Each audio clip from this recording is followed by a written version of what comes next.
Bel RTL, vos meilleurs moments. Philippe Goffin, bonjour. Bonjour. Le confinement, c'était l'étape d'après, c'est la mesure nécessaire aujourd'hui ? C'est la mesure nécessaire pour permettre à ce coronavirus de passer dans une phase descendante. Et donc, effectivement, le gouvernement a pris ses responsabilités via le Conseil national de sécurité hier. Ouais. C'est un demi-confinement, puisque ceux qui doivent travailler peuvent continuer à le faire, qu'on peut faire ses courses, aller à la banque, même faire du sport du moment qu'on n'est pas accompagné.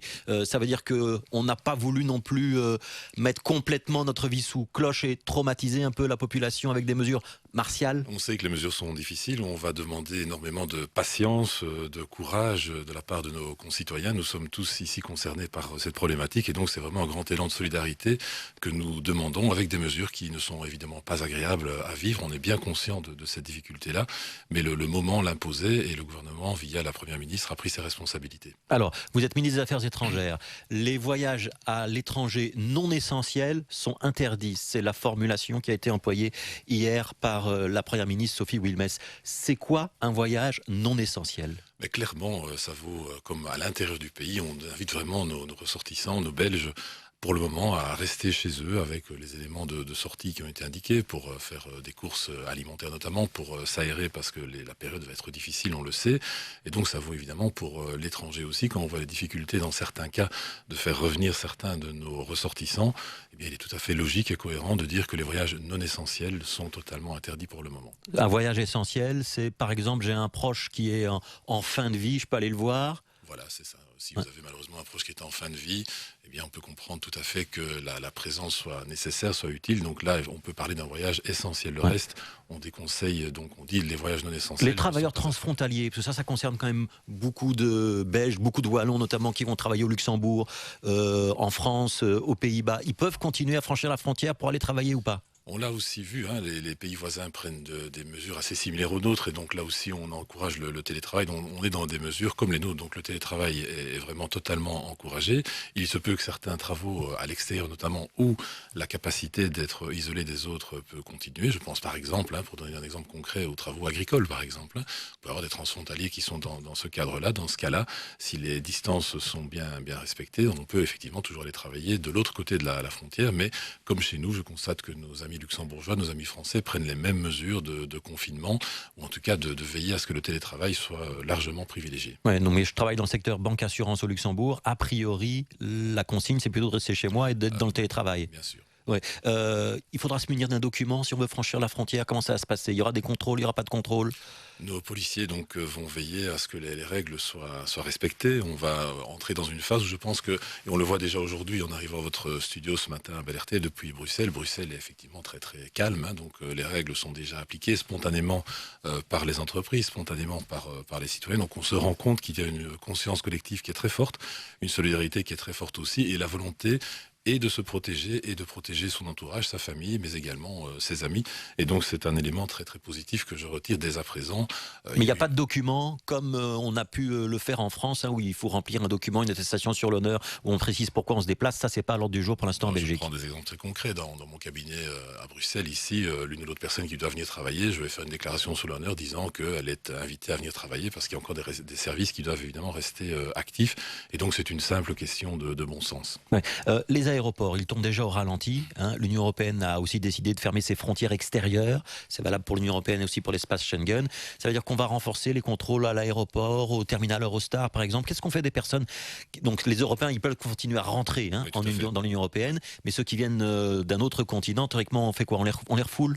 On les accepte plus ? Vous savez, il y a des mesures, il y aura des difficultés peut-être, mais assez limitées, puisque les messages sont très clairs. Ils sont envoyés partout dans le monde, et différents pays, ou alors différentes unions de pays prennent des décisions similaires aux nôtres. Je ne vais pas revenir sur le cas des États-Unis. L'Union européenne prend la même décision.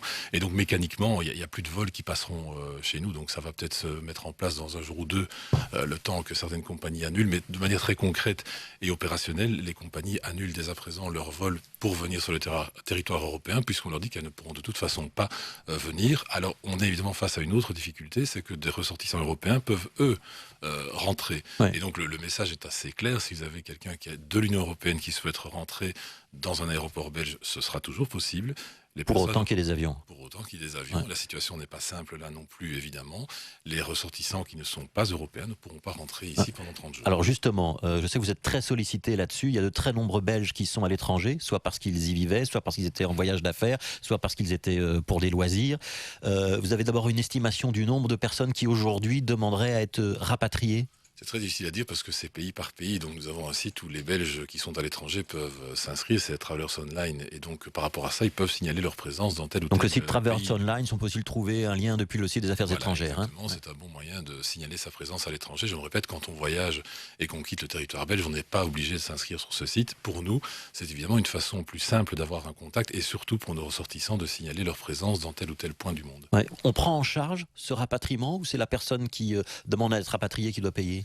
Alors c'est vraiment une situation que nous gérons au quotidien. Nous avons un call center au SPF Affaires étrangères pour recevoir les demandes. Nous avons aussi évidemment nos implantations à l'étranger, les ambassades, les consulats, pour gérer au cas par cas les situations. Vous savez que avec SN Brussels Airlines, nous avons organisé, et c'est en cours, le retour de toute une série de Belges qui sont par exemple au Maroc. Ouais, on en a beaucoup parlé. Ils sont en cours de rapatriement, ceux-là ? Alors ces personnes sont en cours de retour. Donc il y a des avions qui seront là aujourd'hui, il y en aura encore demain. Donc on les invite à s'inscrire là aussi pour permettre un retour facilité de la part de notre État qui doit effectivement veiller à ce que nos ressortissants ne se sentent pas abandonnés. Alors certains ont peut-être eu ce sentiment-là, j'entends aussi les messages, on dit on ne nous répond pas, il n'y a personne qui est disponible.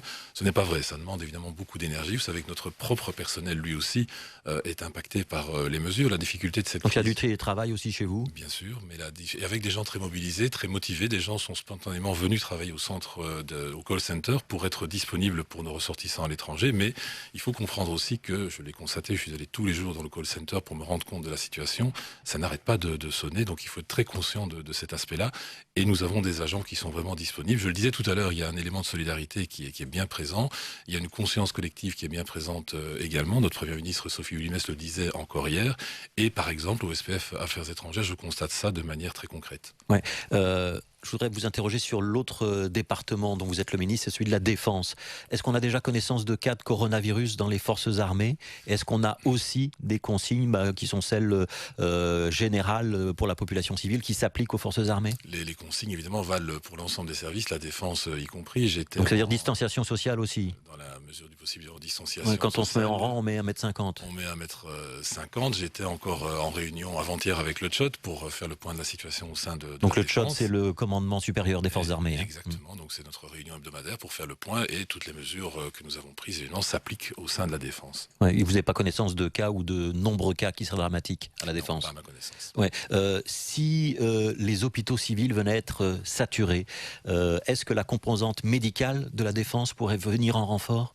C'est le même raisonnement, donc on est dans une phase de solidarité, et donc nous serons disponibles si besoin en est. On a déjà été disponible, vous le savez, pour le rapatriement de nos Belges qui étaient en Chine, et donc là l'hôpital militaire a été disponible. On n'est pas dans ce schéma-là pour le moment, mais il est évident que si demain la Défense doit pouvoir elle aussi apporter son aide, elle le fera de manière déterminée. Ouais. Par exemple, les hôpitaux avaient dit tiens, il y a peut-être des stocks de masques non utilisés à la composante médicale de la Défense. On pourrait les rapatrier vers des hôpitaux civils. Ce serait possible, ça, ou c'est pas possible ? On a fait l'inventaire aussi, donc on a notre réserve dite stratégique au sein de la Défense. Les masques sont en train d'arriver, donc par rapport à ça, pour le moment, il n'y a pas de demande particulière. Ouais, le journal de Tate annonce ce matin qu'il y a 9 millions de masques qui seraient en cours d'acheminement vers la Belgique, mais on n'a pas encore pu vérifier cette information. Je voudrais vous interroger une dernière question, Philippe Goffin, sur la tonalité générale. Pierre-Yves Géolet, qui est du même parti que vous, tout à l'heure, disait quand Emmanuel Macron parle de « nous sommes en guerre », il est excessif, ça donne un caractère anxiogène et ça fait paniquer la population. On n'est pas là-dedans en Belgique, on doit être dans le contrôle. Vous êtes d'accord avec lui ? Tout à fait d'accord avec Pierre-Yves Géolet. Vous avez entendu les propos de Sophie Willimès hier, qui a eu les mots justes, qui a eu l'expression pour dire que la situation est telle qu'elle est difficile, certes, mais c'est ensemble qu'on pourra se sortir de là. Et donc les mots qu'elle a tenus, l'expression qu'elle a eue étaient les justes mots.